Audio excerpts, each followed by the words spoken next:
అసలు ఎలా డిజైన్ చేస్తారు, ఎలా వస్తాయి ఆ థాట్స్ మీకు? నేను చేసిన తర్వాత ఇంకా దాంట్లో కరెక్షన్స్ ఉండవండి. People believe in that way.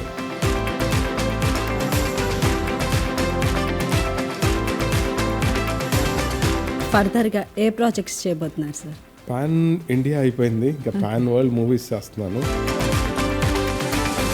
అంటే టీడీపీ అంటే అంత పిచ్చి అనుకోవచ్చా మేము మిమ్మల్ని? క్యాస్ట్ అంటారా, నేను ఎవరికి ఎక్కడ డిక్లేర్ చేయలేదు ఇప్పటివరకు. ఎందుకంటే చంద్రబాబు గారు జైల్లో ఉన్నప్పుడు అవన్నీ ఊహించుకుంటే పడే బాధ చాలా ఇబ్బందికరంగా అనిపిస్తుంది. వైసీపీ వాళ్ళు ట్రోల్స్ చేశారు బాగా. అసలు ఆ టైంలో ఎలా ఫీల్ అయ్యారు సార్ మీరు? చెప్పుతోని కొట్టకపోయినా కానీ చెప్పుతోని కొట్టినట్టు చేశాను. సార్ మీరు ఓన్లీ హీరోస్ కార్స్కే చేస్తారా, హీరోయిన్స్కి కూడా చేస్తారా? మన దగ్గర హీరోయిన్స్కి అంత వెహికల్స్ ఇచ్చి గ్లామరస్గా చేసే కల్చర్ లేదు.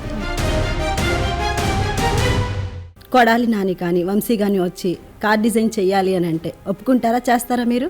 నేను దైవంగా భావించే బాబు గారిని మీరు ఇబ్బంది పెట్టారు, మీ పార్టీ వాళ్ళు మీరు ఇబ్బంది పెట్టారు కాబట్టి నేను మీ పార్టీకి మీకు చెయ్యనండి.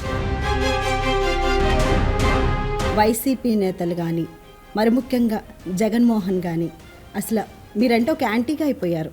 పొరపాటున కానీ అక్కడ కేసీఆర్ ఇక్కడ జగన్ రిపీట్ అయి ఉంటే నేను ఉండేవాడిని కాదు.